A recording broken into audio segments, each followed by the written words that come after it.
How are you guys? I'm here. Welcome, guys, to the Appreciate Their podcast, also known as the Fair One podcast. We will be talking a little bit about UFC 298, but we will not be limited to only that.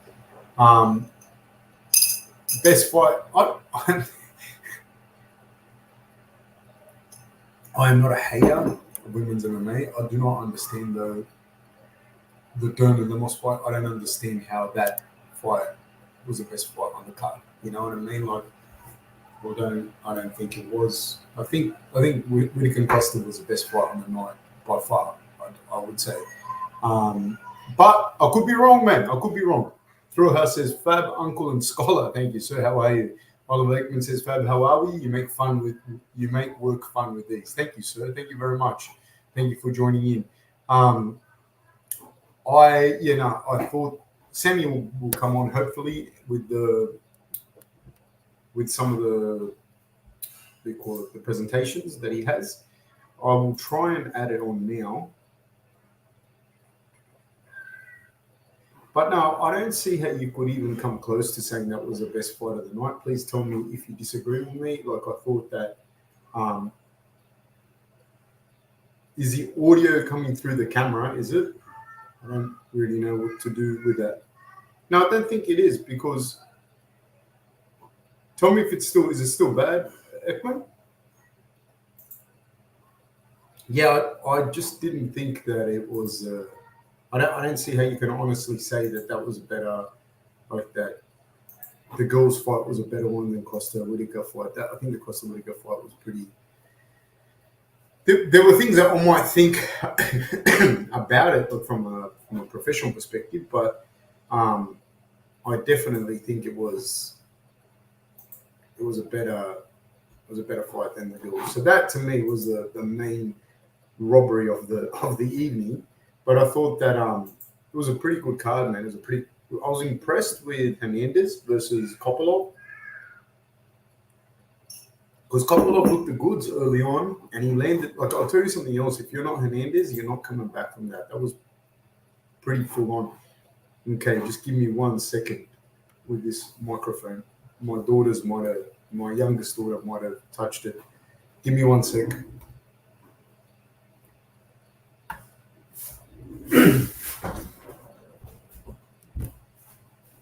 Baby, there's something wrong with the mic.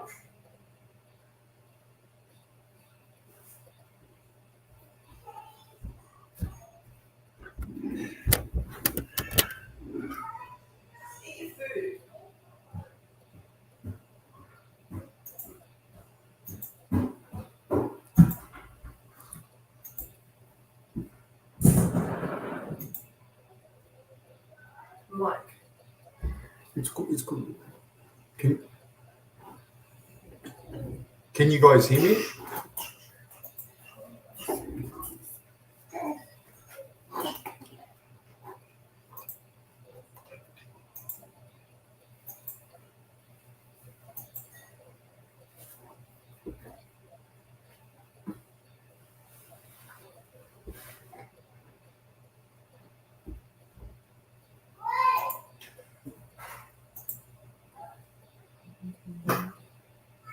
What about now?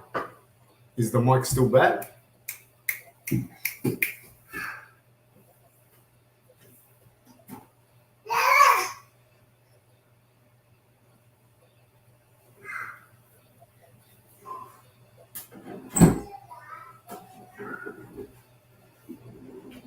Hello?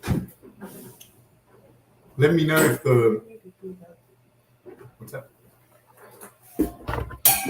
Oh, shit!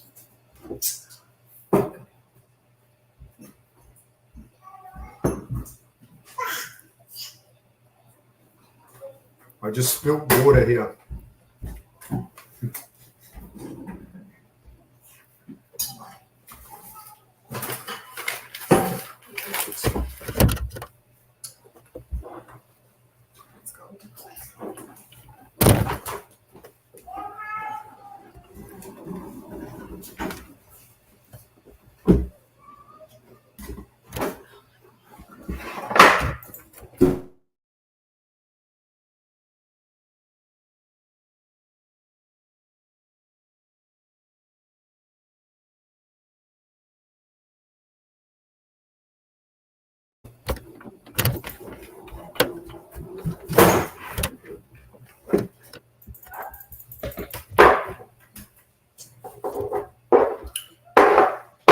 What are you guys hearing now?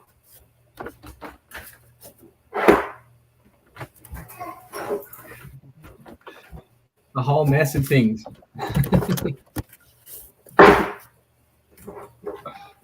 Sammy, can you hear me? Yeah, bro. All right. Can you get the thing up, the slides up, or you can't? It has to be me. I can. I just have to share my screen.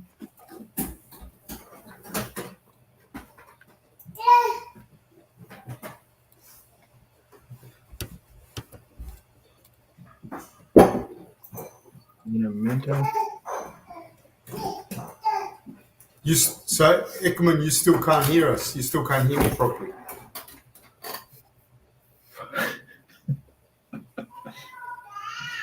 Haha. Look, this guy has absolutely no mercy. The MMA guru with 5 pounds. Thank you. That is the best thing that we've happened. It says, what a riveting streaming experience. Now, this is the content we've been after. You are merciless, sir. You are merciless. You are merciless. Hit us, Sammy. Let's try and salvage something. Thank you, Guru, for that. I appreciate it. It's been demolished, mate. Been demolished. No, it's not. Oh, good, boss. You ready to go? Hit us. Hit us. Hit us. Okay, so obviously the fight only lasted midway into the second round. Volkanovski did have higher significant strikes than he does on average, landing 26 in the first round compared to his long-term average of 24. His head strikes did drop from his UFC average from 13 to 8 in the first round. But his strikes to the body doubled to 7, and he increased his leg strikes from 7 to 11 in the first round. Topuria, on the other hand, only landed 15 significant strikes in the first round, 2 less than his UFC average. His head strikes in the first round were half of that of his UFC average, only landing 4. But it did increase his body strikes slightly and doubled his leg strikes compared to his average as well.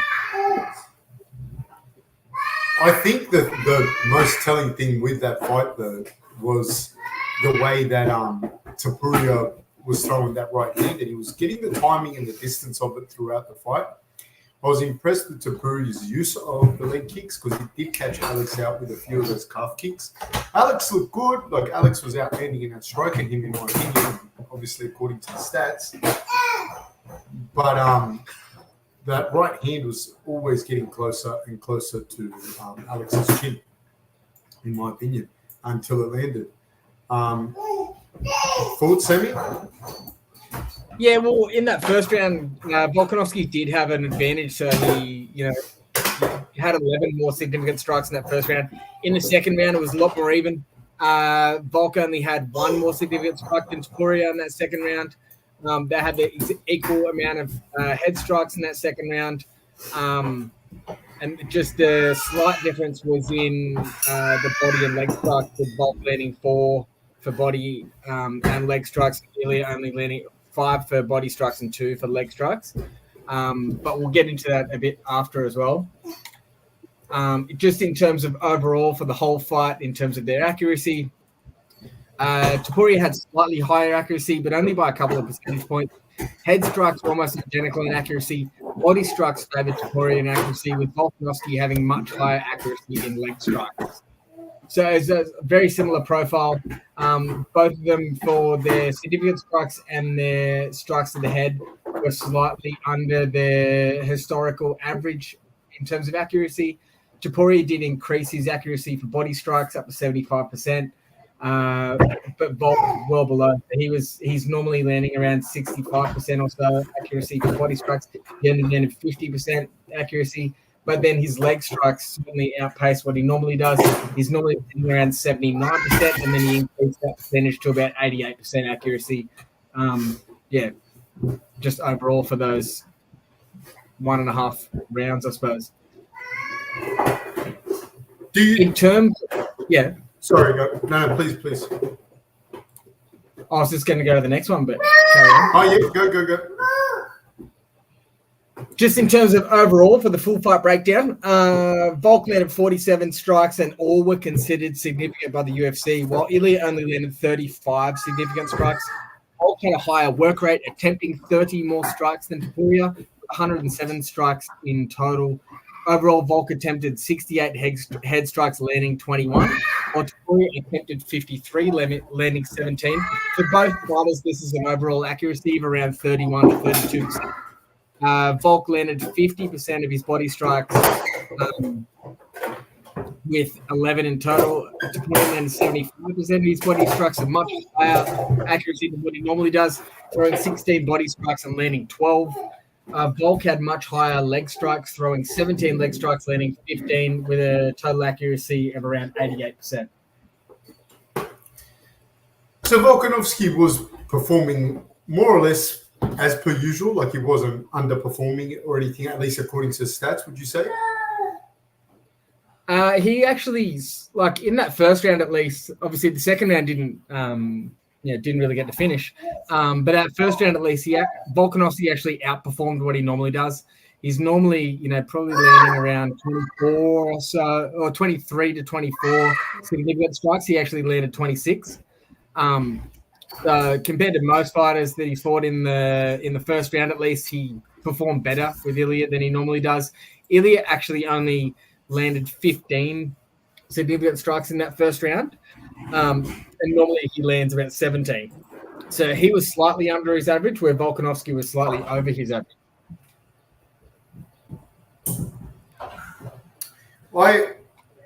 Harry DeLuca says, even though they both had the same significant strikes, or Volk had more, it seemed like Ilya was throwing less and landing harder shots. That's interesting.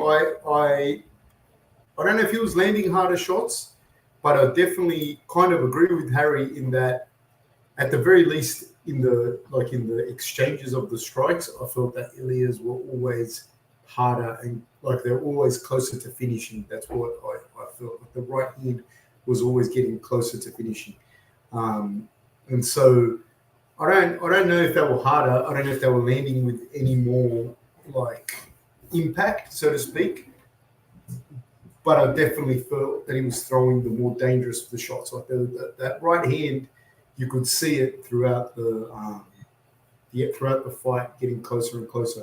I want to go now that we've settled down. Like, my fucking kids come up here, they touch all the buttons on the screen, on the podcast room and that. And I came up here to do it now at 12:30, and it was a mess, man. And then when I went to change it, I knocked over my cup of water, and it was a massacre here, mate. You don't understand. And on that, I would like to segue straight away now to the MMA guru, who took an opportunity to just attack me when I was down. Actually, Guru, I'd love to say something bad, but thank you for joining us on the chat, mate. Thank you very much. We should start like a massive internet beef, but he's got a lot more people than me. Was to say, no, something's wrong with the mic for sure. I don't know what happened. I don't know what the go is here with the mic. But yes, what do we do? Go on, Sammy, if you can. Yeah, so that's just overall for the entire fight. But if we break it down even further, so just looking at the first round, Volk landed more strikes with 26 significant strikes to Topuria's 15. Volk landed double the number of head strikes, so 8 compared to 4. They landed an equal number of body strikes with 7 apiece, and Volk landed almost 3 times as many leg strikes with 11 to Topuria's 4. Yeah, the leg strikes, I think Volkanovski was doing a good job of throwing that inside kick, and he was moving really well, and he was getting out of the way of the shots. But it was one of those things that I feel like it was weird watching that as well.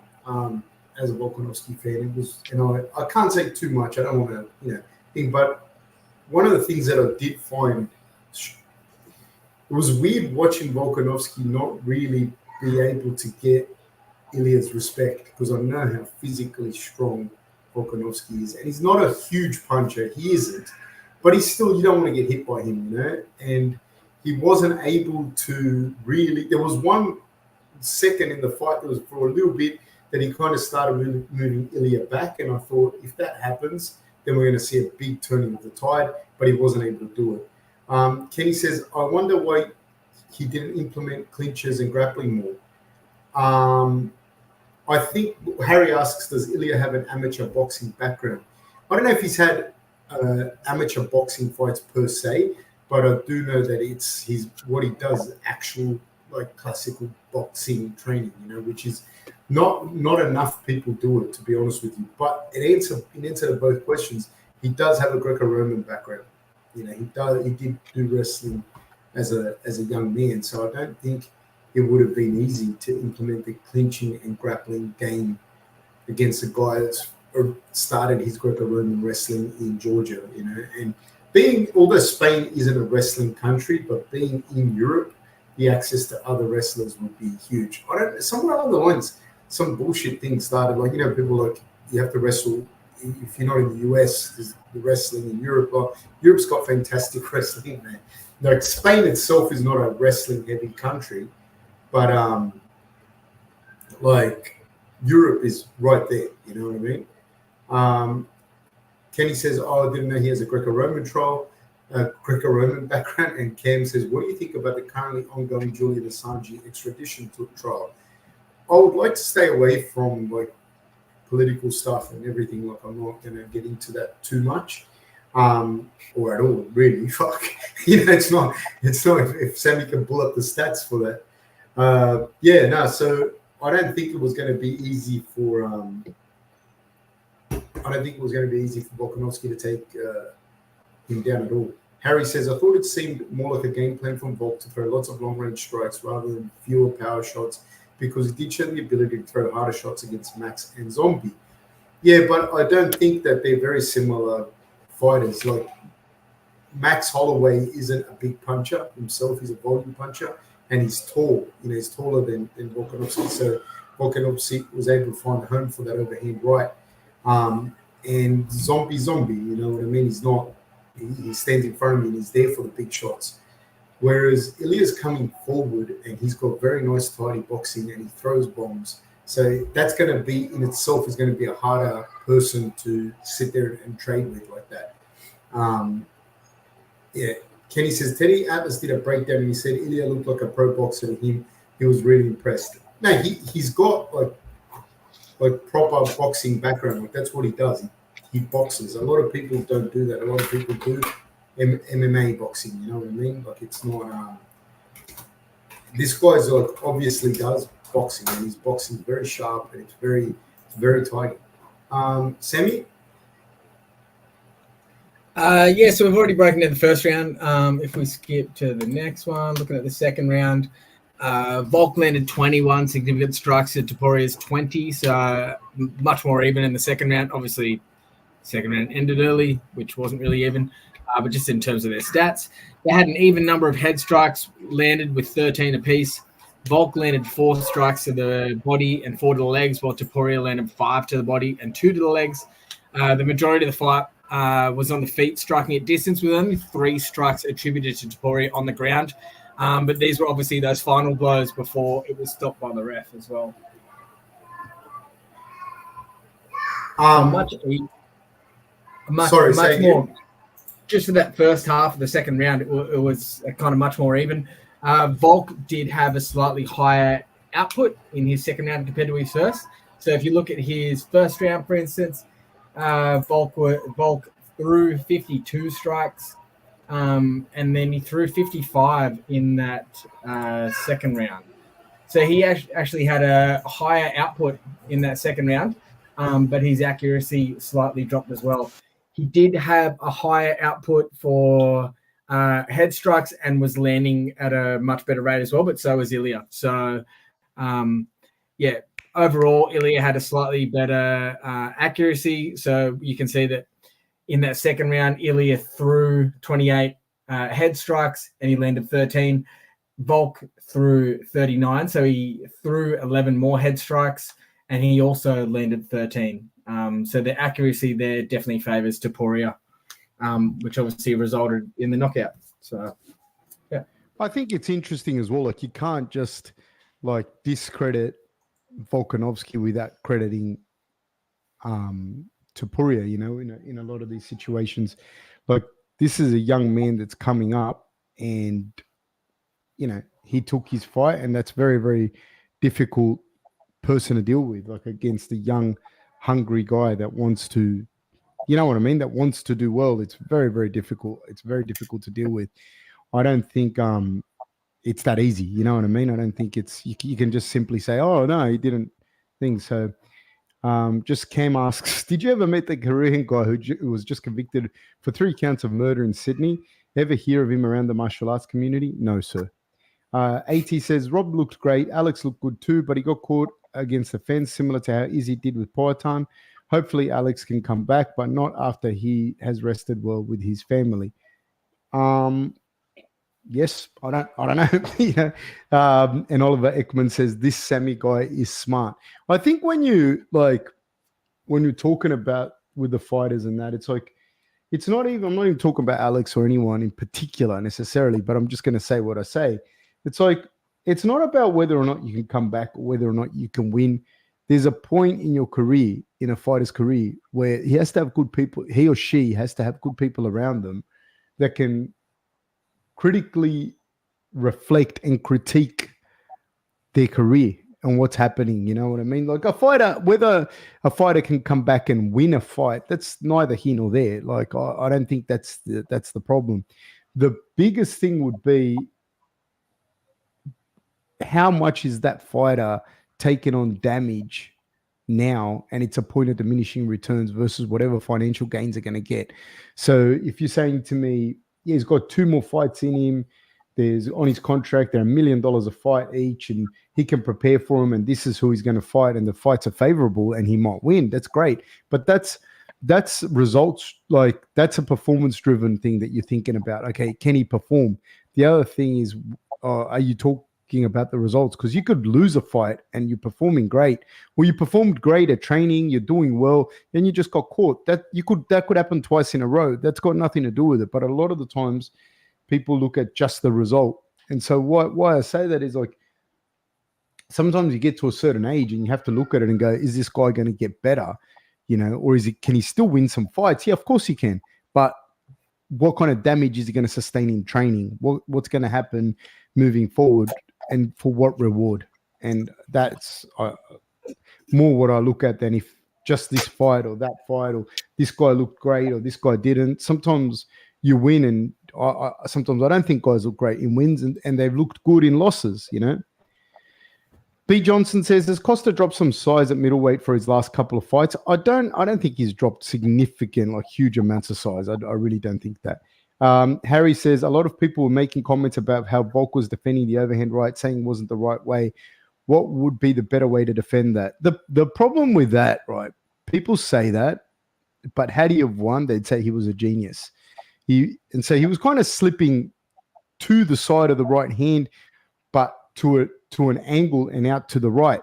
Out to his left. But Topuria got the read on it, and he was able to execute. So I can't say to you, that was right or wrong from Alex, because up until now, no one's been able to solve that riddle.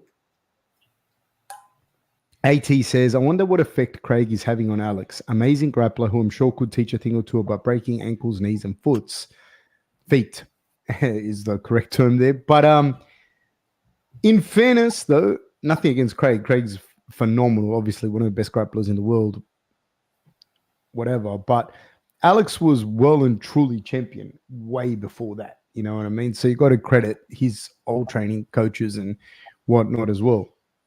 Harry DeLuca says, Sammy is the love of my life. Still waiting for him to drop his skincare routine video. B. Johnson says, a couple of breakdowns on YouTube that showed how Topuria predicted Alex's exits off the cage, and he eventually trapped him. The problem I have with those videos is that it's always revisionist history. Had somebody have put that out before the fight and said he's going to catch him, which in fairness to the guru, he did say that. And I felt that if he was going to catch him, he was going to catch him with that right hand as well. But it's once you've seen the fight, you can go back and armchair quarterback it quite simply and just go, this is da-da-da-da-da-da-da-da. But as far as the actual fight, like Volkanovski looked good, man. But 35-year-old versus 27-year-old that's in his prime and he's hungry and on a winning streak with a confidence juiced to the gills, hasn't suffered a huge amount of wear and tear in his body at that age, it's going to be a hard ask for anyone, not just Volkanovski. Sammy? I was only just going to go back to that first initial slide I put up as well. So obviously it only lasted midway into the second round. So in that first round, Volk did perform better than he normally does in terms of significant strikes, slightly worse in terms of head strikes, but better in terms of body and leg strikes, like well better in terms of where he struck.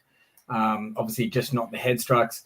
A massive increase as well for strikes from distance. Obviously the whole fight pretty much was on the feet except for the last couple of seconds. So he landed 24 strikes from distance in that first round. Normally he only lands around 17 or so. And in that second round, while it was very close, it obviously while it was close in terms of the numbers, obviously Topuria knocked him out. But 21 significant strikes in that second round to Topuria's 20. And that was slightly above Topuria's second round average. So he's normally only landing around 17 or 18 or so. Whereas that was a lot lower than Volkanovski's second round average. Volk's normally landing around 30 significant strikes on average, and he only landed 21. It only went like midway into that second round, but Volk's output then was, a lot higher than it normally would, I suppose, only having half a round in there. He just got caught. Yeah, I think I do agree. He did just get caught. But at the same time, like I said, like you got to credit Ilya as well. You know what I mean? Like Ilya worked that out as well. And you could tell he was hunting for that throughout the whole fight. You could tell he knew that if he kept throwing that, he was going to be able to catch him. And Volkanovski was slipping. It's not that he slipped. This is another thing. It's not that Volkanovski did something wrong. It's the fact that Ilya read what Volkanovski was doing. If he had, that's why I hate the revisionist history breakdowns and that, because once you see the result, then like if I could go back in history, there'd be so many battles that I would win because I know where the people are hiding. But if you don't know, or if you didn't catch him, good. But Ilya, not only that, but Ilya also has the power, and that's one of the rare things as you get lighter down the weights that he can put you out. At featherweight, he has that kind of power. Not a lot of featherweights have that one stop, boom, knock you out. Oliver Ekman says, do you think Volk gets KO'd like that if the second Islam fight didn't happen?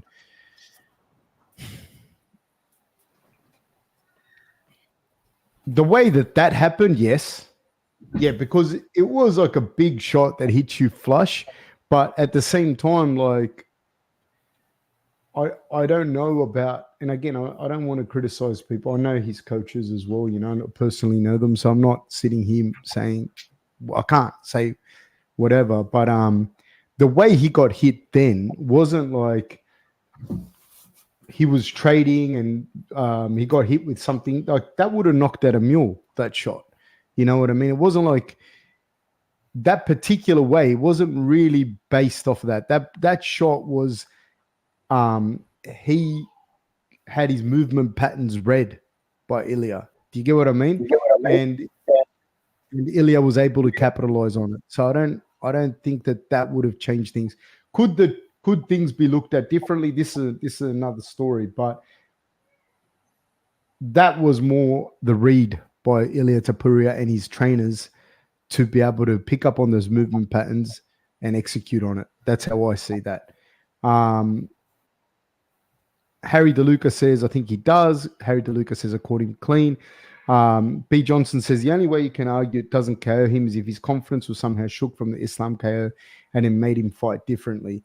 Yeah, and I don't think that it was that so much. You know what I mean? I wouldn't say to you, let's take the fight again from the Islam fight straight away necessarily. I'm not saying that was right or wrong. I'm not even criticizing that. I'm answering specifically, do I think it would have changed the outcome of that particular fight? And I don't think it would have. I think just the way that Ilya's people read it and that Ilya read it and was able to execute it, and that he also has the physicality to be able to execute it is different.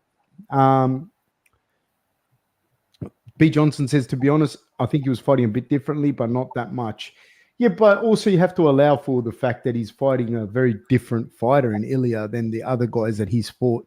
Ilya is a power puncher that's his own kind of size, you know, that's young and can get after it. And he's a very, very good grappler. And can grapple offensively as well as defensively. And Max Holloway isn't that guy. He's a very fantastic fighter, but in a different way. Zombie is absolutely not that guy. And so he's a different animal. So you're going to see him fight differently. SG says, greetings, Fab. Rob McKenzie says, morning, Fab. Right back at you guys. Thank you very much. Sammy, did you want to do another one? You have to go soon, eh, Sam? Yeah, I was just going to say that I'm 3 minutes late for a meeting. Thank you, sir. All right, man. I'll see you tonight. I'll catch you later, Sammy. Thank you so much. Thank you very much. Thrill House says, I'm super keen for Jacob Malkoon's comeback. That DQ was super disappointing, but I don't think he lost any stock. Him versus Hernandez in grappling would be interesting. It'd be a very interesting fight. I know Jacob, you know, so it's hard for me to say, just to be objective, you know, and not biased. So I would say, though, that technically Jacob would be a fair bit better at jiu-jitsu, just straight jiu-jitsu. Jacob would be significantly better than Hernandez. One thing that Hernandez probably has over most middleweights there is his durability and that diesel engine. But Jacob's a diesel as well. I don't know if Jacob can't get him down, what happens in the stand-up there. But that would be a tough fight. That would be a tough fight for either guy. And Jacob's got a very good fight now against Petrosky. I think Jacob, again, like I said, is probably technically on the ground. His jiu-jitsu is very, very good. And he's going to be a handful for just about anyone. And his boxing's very tidy. SG says, was Volk's defense discussed already? People were criticizing his lack of head movement and moving with his chin up. The thing is, though, that like people criticize stuff, but they don't. It's never a problem until you lose. You know what I mean? So, he's been doing that with his lead hand and his chin up the whole time, the whole time. But it's always been harder because he's to catch him like that necessarily because he's usually significantly shorter. So when you do that, it's hard to get caught right on the chin. You know, and this, like from a taller guy in that kind of shot. So I don't think it's ever really come up. And I think that Ilya kind of sits down low on his punches, very good boxer, able to get the read and then able to go and execute. B. Johnson says, do you think Ian Gary is getting crapped on unnecessarily? I think it was obvious he fought the fight he needed to get the job done.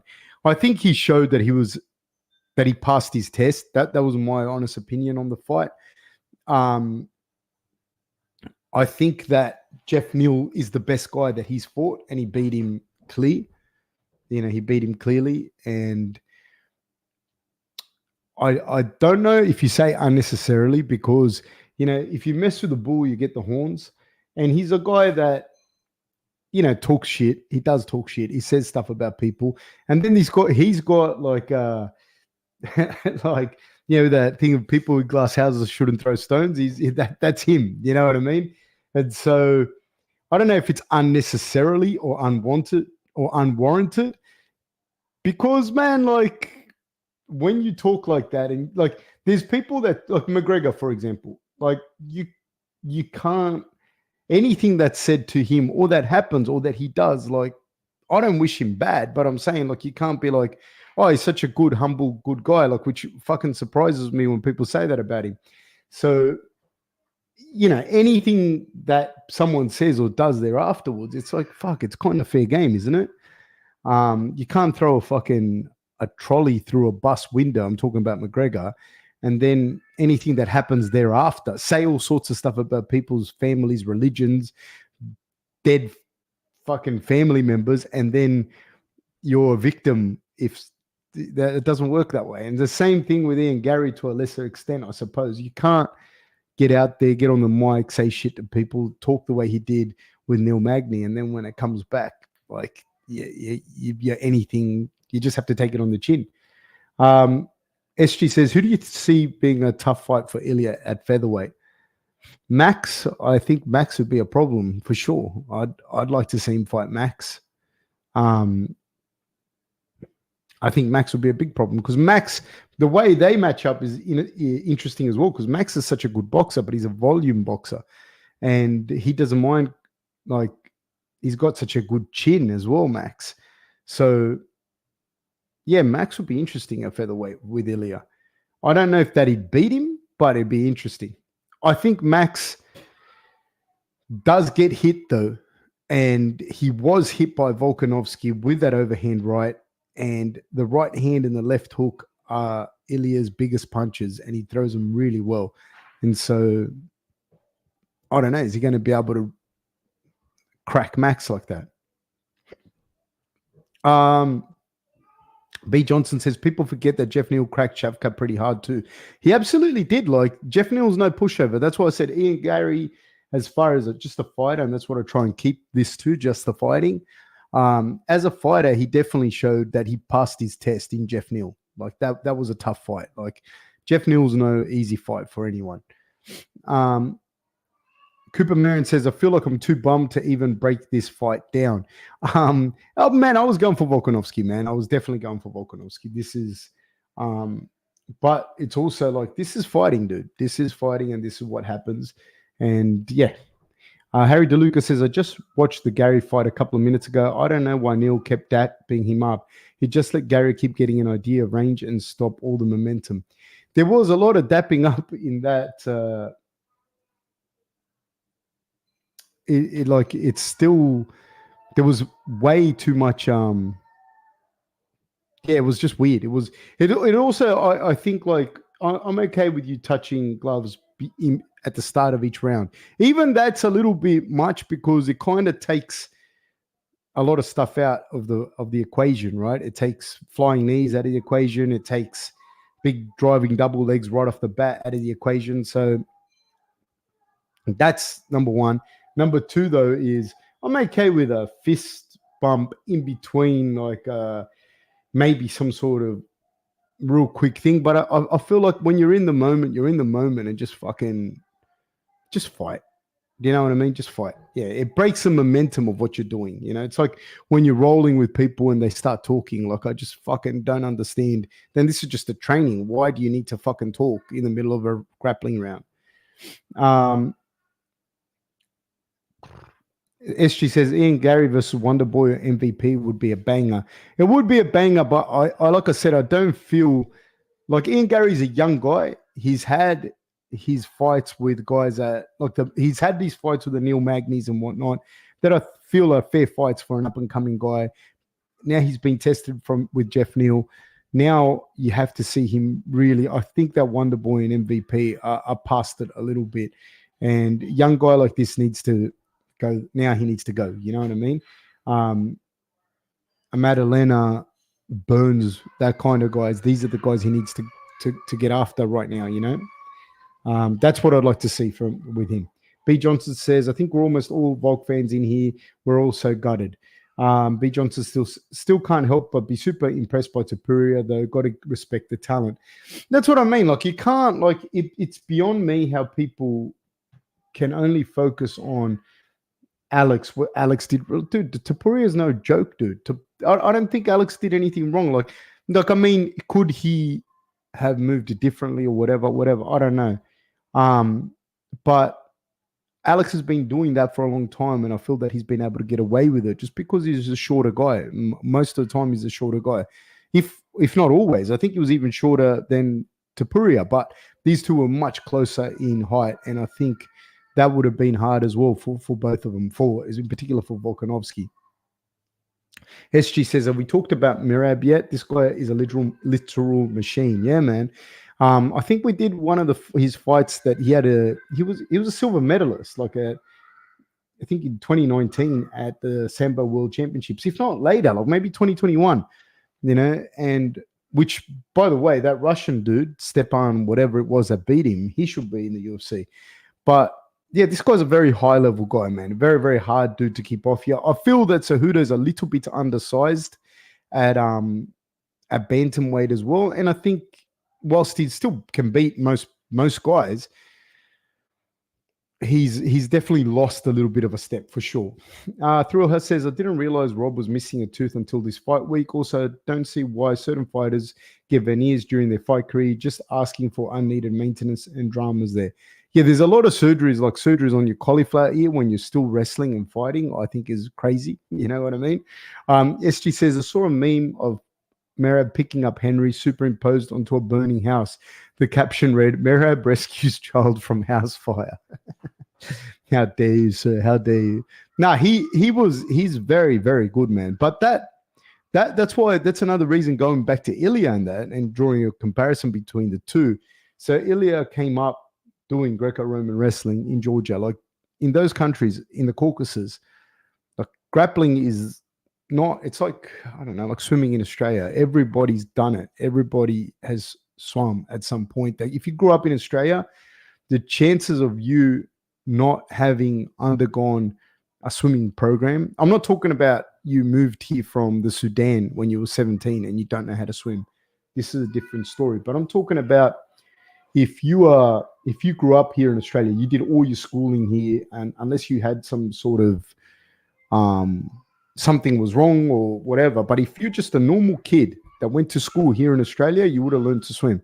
You would have done a full swimming program every year for whatever it is, 2 months or whatever during the summer. They take you out of school and you go and you swim, and you can go through all your levels. I think you start at like the red level being the worst one, and then you go all the way through to blue level in the school system. So everybody can swim, you know. And in those countries, like if you're a young man and you wrestled and you grappled, like you are at least aware of grappling. You may not have grappled yourself, but you are fucking at least aware of it. And so when you're in Europe, if you want to wrestle, you have access to fantastic wrestlers from all over Europe. So I don't think that someone like Ilya that grew up wrestling and now is in Spain, even if Spain's not the best wrestling country, would not understand how important wrestling is, you know. So he'd have the access to some of the better grapplers and wrestlers around. B. Johnson says, yeah, Merab's style is super interesting, even if people want to call it boring. Man, I think that Merab's style, I don't find it boring. That's me personally, but I like grappling, dude. I enjoy the grappling. I understand what you have to be as a grappler to do what he did to Cejudo. Do you know what I mean? Like, I understand who you are to do that. That's no easy feat. So, no, I don't find him boring.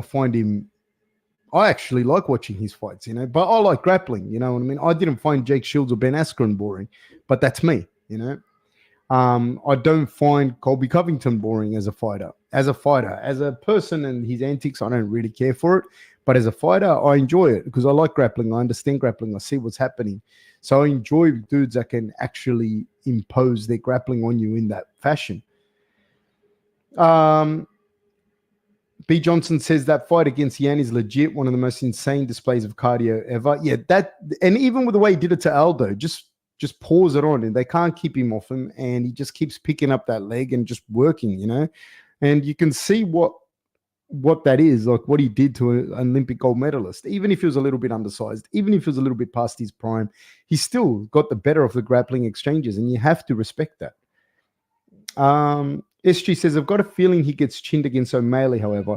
Yeah, I think O'Malley is a problem for someone like Merab because you have to get inside that range. And O'Malley is a big boy, man. He's a very big boy at featherweight, at bantamweight. He's on my height, you know what I mean? He's almost 6 foot. He's like 5'11" or something like this.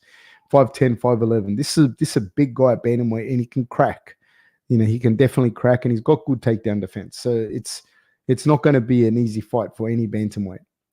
Harry DeLuca says, can break down a possible fight of O'Malley and Topuria and Megan and Topuria. You mean Merab and Topuria? We can do a breakdown of that, yes, statistically and whatnot, for sure. But I think that it's different because O'Malley versus Topuria is a physically bigger guy. He might be shorter, which is definitely shorter, but he's a physically bigger guy. He's a strong guy, you know, big, strong guy. Whereas Merab is a smaller guy, and he loses the mechanical advantage against that. I feel that he loses the mechanical advantage, kind of like Usman going up to middleweight, right? While he's still a tough guy, still can do everything that he does, and he'd still be a fantastic fighter because he's that level of athlete. But at welterweight, Usman was able to impose himself physically, not just technically, on the other fighters because he was usually the bigger guy or one of the bigger guys. Coupled with his very high level wrestling, he was able to impose that on people very much so. At middleweight, he's going to struggle to do that. There's not many middleweights walking around. There's not many welterweights walking around. Just to give an example of Adesanya, there's none that, or like Pereira. Do you know what I mean? Like, these guys are fucking huge, man. These guys can fight comfortably at light heavyweight. Same as Costa, same as Whitaker, same as fucking Strickland. These guys are big guys, man. They're Cannonier. These guys are big dudes. There isn't that at welterweight like that. And so Usman's able to impose himself. Merab's able to impose himself with his cardio, with everything, but these are bantamweights. Guys like Ilya that can fight at lightweight and are fighting you at featherweight is a different story. For you to impose your game like that for 5 rounds and not get caught, because he got caught from Cejudo. I think that Topuria would be a bit much, in my opinion, for Merab. And I think O'Malley versus Topuria is different as well. But again, O'Malley he'd still enjoy the height and reach and everything advantage, and he'd probably end up at featherweight at some point. So O'Malley's a little bit different. O'Malley's a little bit different. He'll probably end up at featherweight anyways as he gets older. So at the right time, I think O'Malley can. Merab, I think it's a little bit different. SG says, now that I think about it, I don't think it was Henry's wrestling that won him fights. 2 things on that. Like, the level of athlete you have to be to win a gold medal at the Olympics, it's in Olympic freestyle wrestling is fucking insane. You have to be a crazy level athlete. You know, this is not so. That athleticism that you'd have is huge. Walking in to a cage with the other dude knowing those credentials, that already speaks for itself.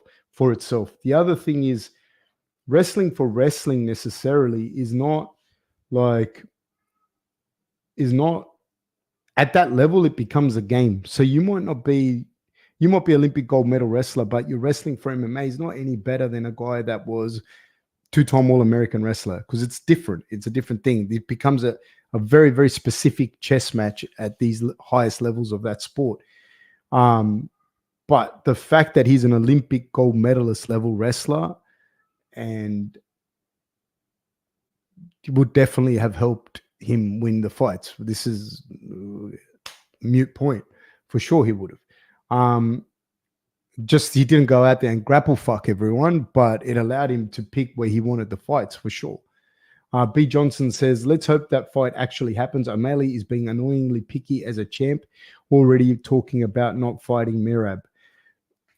Yeah, I mean, like, I don't know. I don't know who he's going to fight necessarily. I don't think I don't like that he picked Vera, to be honest with you. That was a kind of weird fight to take, but it is what it is. SG says, MMA Guru predicts the UFC is going to give O'Malley Topuria instead of Merab. Well, O'Malley would have to go up, right, to fight Topuria instead of fighting Merab and make it a super fight between Topuria and O'Malley.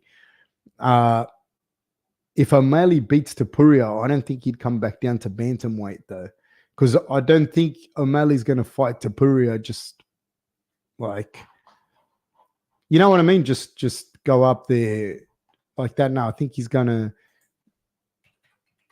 Let me just see something about O'Malley. I want to make sure that I'm not just talking gibberish when I say what I'm about to say.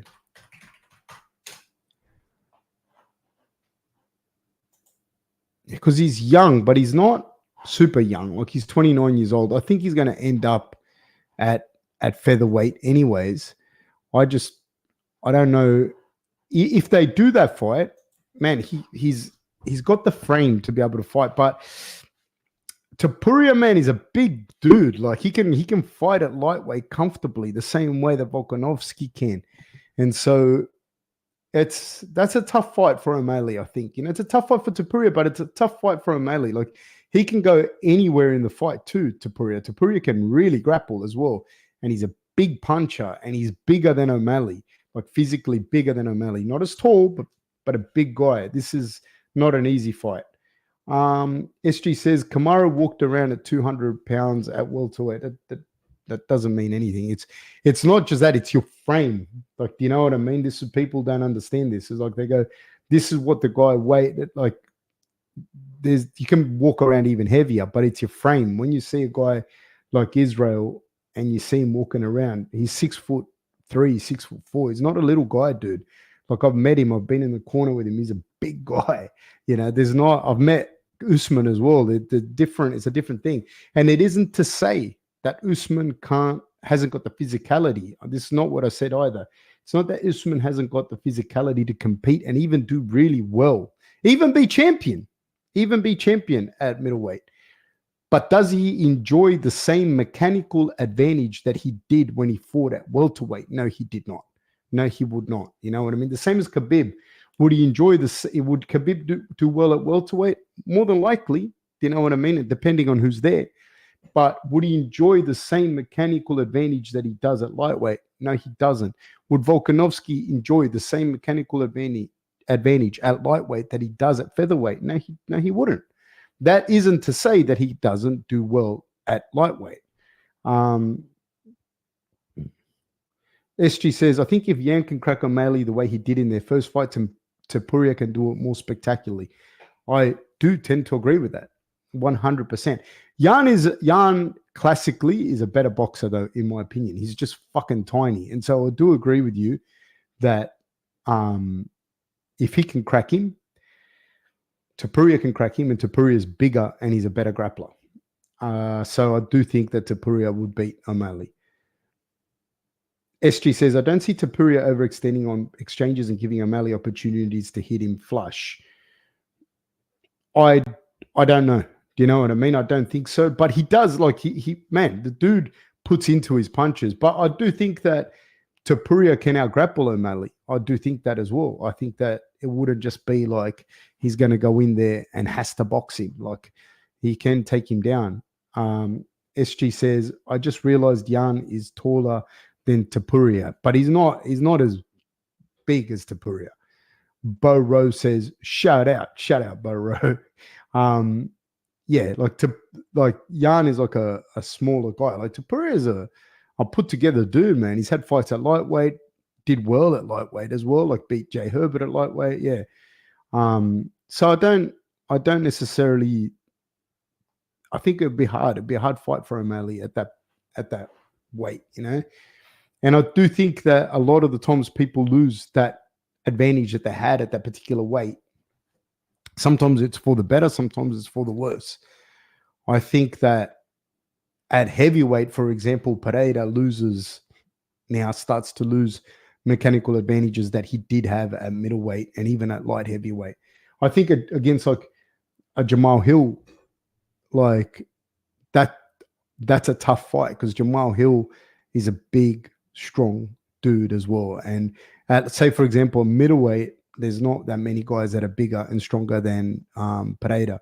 And I do think that Pereira is a fair bit past his prime, you know, like, and he still was able to do what he did. SG says Topuria looked like he was bigger than Volkanovski. Yeah, man. Yeah, it wouldn't surprise me, dude. He's a young, hungry guy that's like not even in his physical prime. So you look bigger and stronger for sure. Through her says, how tall are you, Fab? I'm going to guess 5'11", 6 foot. Yeah, I'm not like a particularly big guy. I'm like that. Yeah, exactly height. That's exact height. He's somewhere in between there. Yeah, no, I don't think no, I don't order. Cam says, when did you last eat McDonald's and what did you order? I did not order McDonald's. I have not ordered McDonald's or ate McDonald's for a long time, but it might have been when my wife was pregnant with Archie. So maybe a year and a half ago. And it might have been a cheeseburger, but I don't think I ordered it for me. I would have ordered it for my my wife. Through her says, I'm 5'10", mate, 6 foot. That's plenty tall. Yeah, I'm not like you know what? It surprised me though. Sometimes I go places, right? So if I go to Cabramatta, it's all there's a lot of Vietnamese people there. So sometimes I go to Cabramatta and I feel like I'm Godzilla, you know. And then I go to I went to like it was actually a Chinese festival here in the Chinese New Year festival here in Wollongong, and I went there and it like the people in Wollongong were so big, man. They were so big. Like I was like, fuck, these people are like I was one of the like I wasn't like a tall person at all in the crowd, but sometimes I go to Cabramatta on a Saturday to get food, best food, man, in Sydney, and I go there to get food, and I'm by far one of the taller people walking around the street. So yeah, no, it's just a fucking one of those things. Now I was really impressed with Mirab in that fight actually. And I was very impressed with Cejudo, to be honest with you. I just think that it's hard. He's coming back up to bantamweight. Like I don't see him ever going back to flyweight either. And you've been out for such a long time. You're 36, 37 years old. It's a tough fight, but I was really impressed with him, like to be honest. And I was impressed with Kopylov, man. I was impressed with Kopylov, but I was impressed that Hernandez could take the shots the way that he did, you know. Ian Gary passed his test. I'm surprised that Costa and Whitaker didn't get the fight of the night. I don't understand how you could give it to the girls over those two guys. And I was super impressed with Ilya Topuria, and I thought that Volkanovski did a good job as well. Like I thought he was fighting well, but he got cracked, dude, and that's the game. SG says Cejudo is usually known for being the cardio machine, but he slowed down from round 2 onwards. It's very hard, dude, like to grapple someone that's bigger and stronger than you and can grapple. This is fucking hard because you can't keep him off you. And then what happened was Cejudo's striking, he was a better striker. He was a faster striker. He could hit harder, and he wobbled Mirab in the first round. But as he got tired, he just did not have the pop in his punches. And I'm pretty sure he either broke his arm or hurt his arm or something happened to his arm as well because he couldn't jab. He wasn't jabbing at all. And then he could not keep Mirab off him. So I don't know what happened exactly to his arm. SG says, do you think the UFC did Cejudo dirty by not giving him the mic?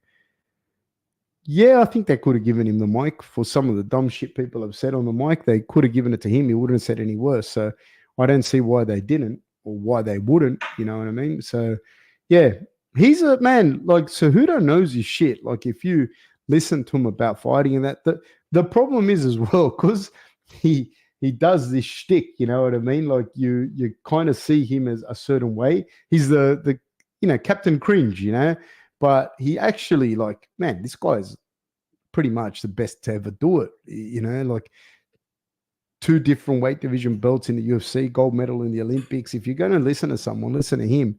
But being Captain Cringe doesn't help. SG says he's got his fight camps down to an agenda. I imagine that he would know what he needs to do for his body and for his competitions at a very, very, very like minute level, just from the fact of him doing it his whole life, doing Olympic camps and doing all of that stuff. You know exactly what you need and you know it intuitively, which is rare. You know what I mean? Like not many people have that kind of inbuilt database inside his head for so long.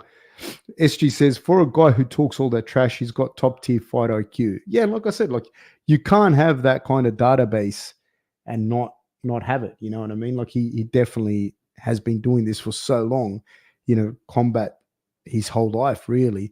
I'm pretty sure he also competed. If he didn't win, he either won or competed in the Arizona Golden Gloves tournament as a young fellow. So you can't like just boom get that experience. Like this guy is legit. You got to respect that. Rob McKenzie, you gentlemen, thank you so much, man. Really appreciate the support. MMA Guru, shout out to the MMA Guru for the £5.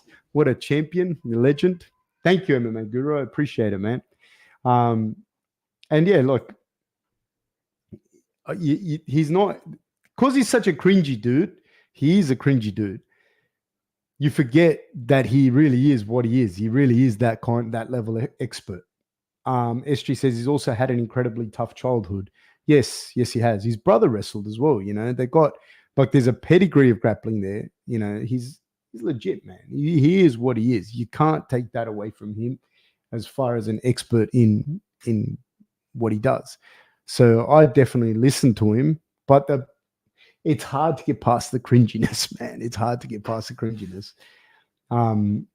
But yeah, no, he seems like a good dude too. Like he doesn't seem like a bad guy. He just seems kind of cringy, like I said.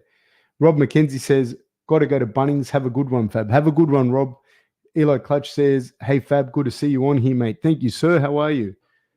How are you doing? Yeah, I was impressed by it. It was a good card, It was a very good card. And now on the weekend, let me just see something so we can talk a little bit about the fights that are coming up this weekend.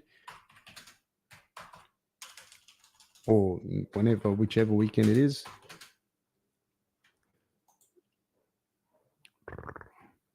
Yeah, this weekend. Let's have a chat about them. Or I'm just going to talk about, in particular, these two here. Yair Rodriguez versus Brian Ortega. I think Ortega should do it. I haven't seen enough of either one of these guys, but I think Ortega will do it. I don't know. I'll probably have to come back on Saturday or something and have a proper actual conversation about it with you guys. I'm just looking at this off the top of my head, but I think Ortega should do it. I think he's got tidy enough boxing. But the problem is with Ortega, this is another problem. For how good his jiu-jitsu is, his wrestling is not good. And which is astounding to me because he's got good boxing, decent boxing, really good jiu-jitsu, but the link between the two, he's missing. So you'd think that, I don't know actually now. I thought, hey, maybe Brian Ortega, but now I think, no, you know what? He's not going to be able to get Yair Rodriguez to the ground, and Yair Rodriguez, in credit to him, has worked hard on his fucking wrestling. So I think it's going to be hard for Ortega to get him to the ground. And I think that Rodriguez is going to be able to walk him onto kicks. Probably. I don't know. I'll have to revisit it and come back to you on that one. And then Brandon Moreno versus Royval. I think Moreno wins that one, eh? I think he wins it. It'll look very similar to the Pantoja fight for Royval, I think. That's how I see that fight going. It'll be a similar kind of, because Moreno's very tough and he's very tidy. And it'll be the Pantoja fight, in my opinion, for Royval. It'll be the same kind of deal. And sorry if I miss anyone's stuff here. And it says, SG says, appreciate your streams, Fab. Gives us non-technical folk a better understanding of the sport. Mate, I'm no expert. I'm just sharing my opinion. I could be completely wrong and just be talking codswallop. Burrow says, Ilya has equal status to what Volk was. A champ, but it's not the same. Can Ilya go through Aldo, Max 3 times, Yair, Islam, and end up a champion? Izzy winning over Romero doesn't come close to the Romero that Rob faced in 2017 and 18. Those fights and getting over an obstacle of opponents are a marvel to watch.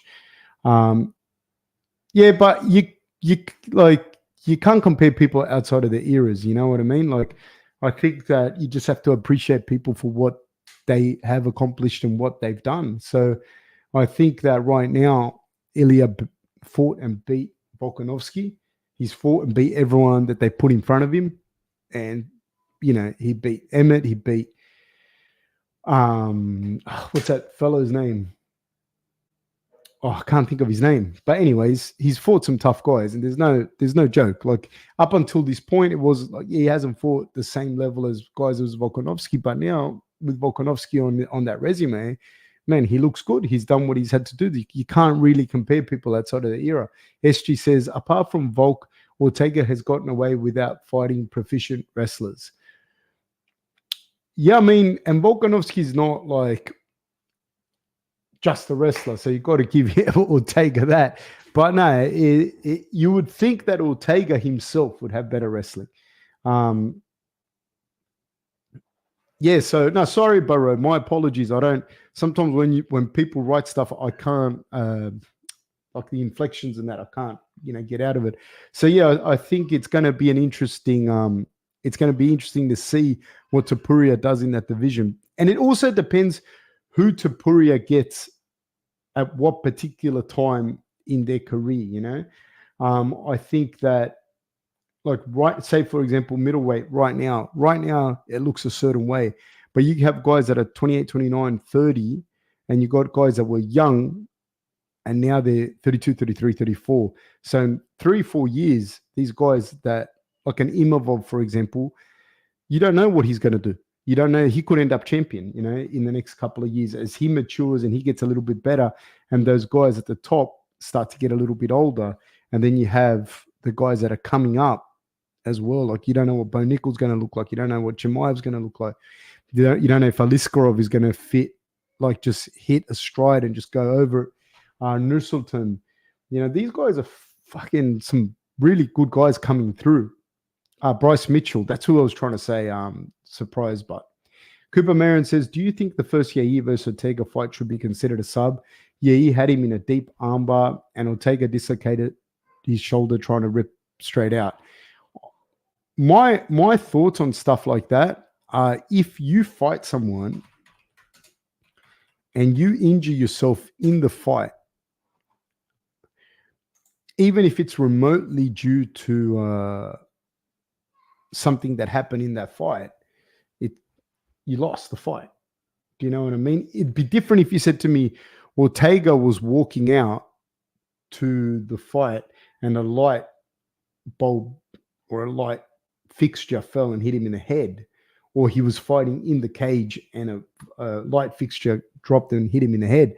But if you're fighting and you clinch with someone and you go to try and throw him and he posts and you separate your ribs, it's unfortunate, but it happened. And you can say, oh, well, no, but it was just, it happened from you trying to hold some monster, you know what I mean? And your rib cartilage separated, and then you were susceptible to getting hit to the body. But this is a fight, and this is what happens. So he lost the fight against Yair. I don't really understand. You can, all right, and give him another fight, but it doesn't matter. Yeah, you got injured, you lost. So it's not me being mean to Ortega. I don't mind Ortega, but irrespective of how it happened, he lost. You know what I mean? That's what I think. Burrow says every fighter in his own place in time are separate, and that's what's good about combat sports. Agree. SG says really makes you think about how the UFC managed to find contenders for guys like GSP and Mighty Mouse. Well, they recycled a few of them. You know what I mean? Like, GSP had a tough run, man, though. GSP fought some guys that at the time were legit killers that I didn't like. He was one of the few guys that, in my opinion, when I see his body of work at the time too, you have to understand, there were legit guys that I thought that he was going to really, truly, massively struggle with, that on paper could have really given him headaches, And when I think of those fights, like Hendricks was definitely one of them. That was a split decision. Another guy that comes to mind when I think would have been a tough fight for him was Koscheck, just a good wrestler with good power. Thiago Alves, who at the time was really hard to take down and he had power and good jiu-jitsu. These guys were really tough fights, and I thought he was going to struggle more with them than what he did, you know. So he's one of the guys that comes to mind when I think of like guys that really, because some of the fights, say for example with Anderson, it wasn't Anderson's fault necessarily, but I do feel some of them, not all of them, some of the guys that, like when he fought Henderson, guys like this, like, yeah, man, that some of these guys pulled guys away that were really, like, it was a really tough time. Like, it wasn't like the division was weak and they just fought the same guys twice. No, like these guys, some of these guys were fucking good. Cooper Marin says, I've seen a lot of people acting like it was a freak injury, but yeah, he had a deep bite on the armbar and Bryant really didn't defend in the smartest way. Yeah, but let's say it wasn't, dude. Let's say it wasn't in that deep and Brian Ortega knew he was going to get out, and it was just one of these things. You have a bad shoulder and the glenohumeral joint is lax, and you have a dislocating shoulder. It happens all the time, or it's kind of lax and it just pops. You still fucking lost. That's no different, honestly, to me saying I don't have that good of a chin. I can't take shots that well. And this guy just caught me in the chin. And next thing you know, I wake up, at the back. Like, it's the same deal, man. Like, you lost. I can't go into a fight. I got bad knees. I can't go into a fight and be like, I have bad knees. Could you please start on your back because I can't shoot double legs? It doesn't work that way. So, however it happened, it happened. But you're going to get to have this fight again, From Brian Ortega's perspective, I mean, it's fine. Like, he can feel that way. This is another thing. There's always like promoter, fan, blah, blah, blah, blah. But if I'm Yair Rodriguez, I'm cool, but I won. Cooper Marion says, I feel like it's similar to if someone hurt their ankle or hip escaping a leg lock incorrectly. That's a sub. Yeah, like, I don't even see how that's a question. Do you know what I mean? Like, I don't even see, when people go, it wasn't a choke. It was more of a crank with a little bit of a choke. And I think, well, you fucking tapped, or it was on the face.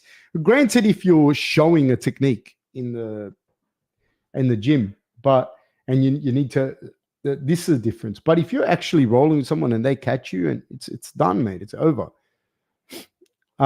Jay says, you always have the best analogies. Thank you, sir. SG says, Izzy's 8 title wins are impressive until you think about GSP's 13. I think, how do I say this? There was some guys, and I don't want to always be shitting on Vettori, and I don't want to shit on Israel because I think Israel's phenomenal, and I think Israel would have been phenomenal in any division, in any point in time. Like, he could have fought for any belt. But I feel that, like, say, for example, at that particular time, I feel like, say, Vettori wouldn't be top 10 at different eras at middleweight. That's just me. Just to give an example, Boro says, Fab, am I wrong to think that GSP retiring for the second time after Bisping was partly due to not wanting to face Rob, not to fanboy Rob, but that's a tough fight for GSP for that stage in his career? I mean, I feel that there were guys in that division that GSP wasn't going to try and hold on to that belt, not just Rob. Like, I don't think GSP would have wanted to fight Romero. I don't think GSP would have wanted to fight Israel. I don't think GSP would have wanted to fight, Rob. You know what I mean? Like, these guys, these are big dudes, man. That again, when I say this to you, you even see it in the Bisping fight.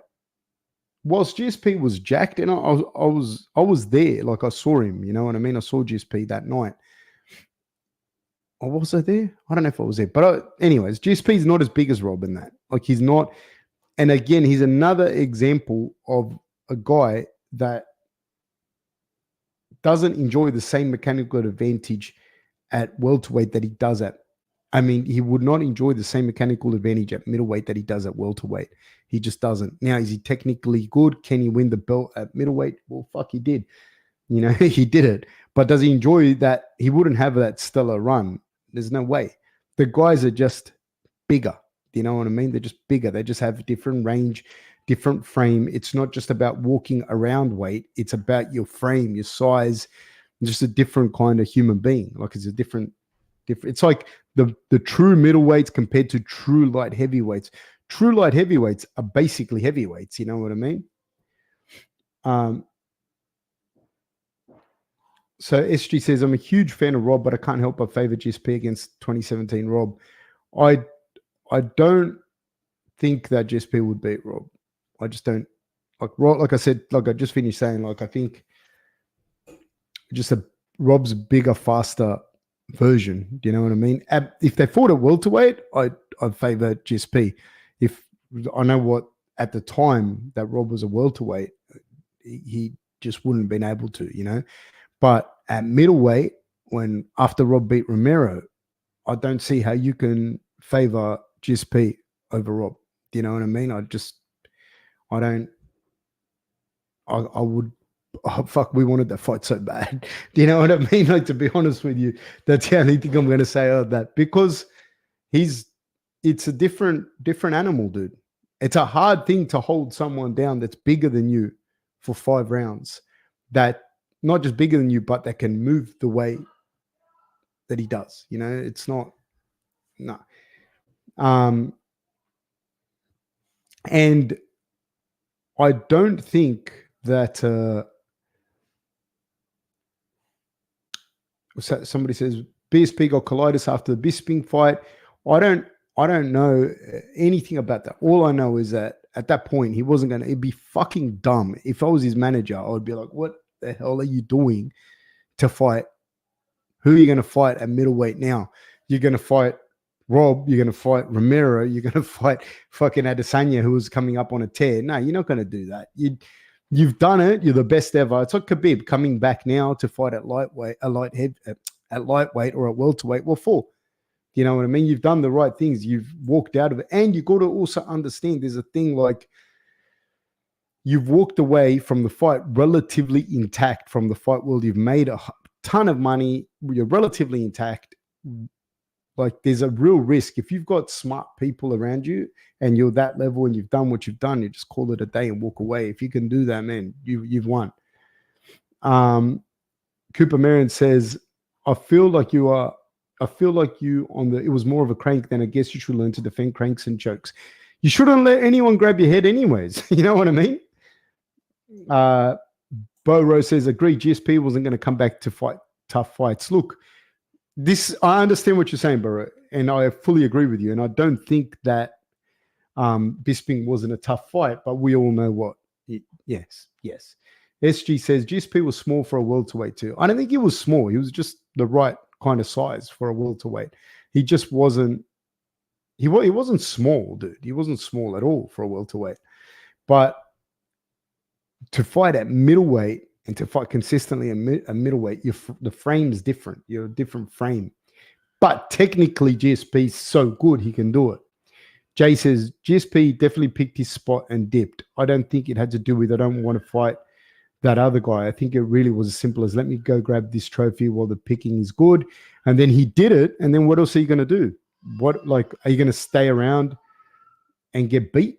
Boro says Robert welterweight was a child. He was a young man at welterweight. Yeah, you're 100% right. SG says GSP versus Rob was one of the great fights we never got. I honestly don't think it would have been that great of a fight. I do believe that Rob would have plastered him. Like, that's not me disrespecting GSP. I'm just well aware of who Rob was then and who he had just fought, you know what I mean?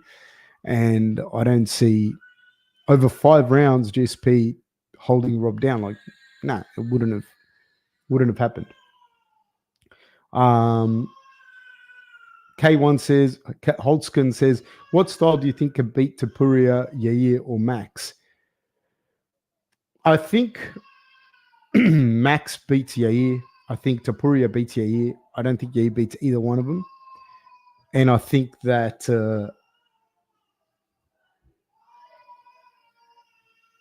I don't think that I don't know what styles necessarily, you know what I mean? But I think someone that can put it on Max the way physically what's his name? Poirier did, but it has to be someone that can kind of big brother him, you know what I mean? Otherwise, Max is very technical, man. He's very, very technical. It has to be someone that can physically put it on him. so at this stage in his career. And there's not many of those featherweights running around. Alex can do it too. You know what I mean? That's why. So I think that's a tough start. Max is a tough guy to beat. He's one of the best to ever do it. And I think that Topuria, well, we haven't really seen it, eh? Honestly, I haven't seen enough of Topuria but I think Max would be a very tough fight for Topuria. I think Max would be a very, very tough fight. Heath Perry says Vera versus O'Malley 2, I think isn't quick enough for O'Malley. I think it'll look similar to Adesanya versus Vettori. Do you mean, what do you mean isn't quick enough? Vera versus O'Malley 2, I think I think O'Malley is going to beat Vera. I don't see Vera beating O'Malley. No. Guys, I must go, but I will catch you guys later on. Thank you so much. Please like and subscribe if you haven't already. Thank you. Take care.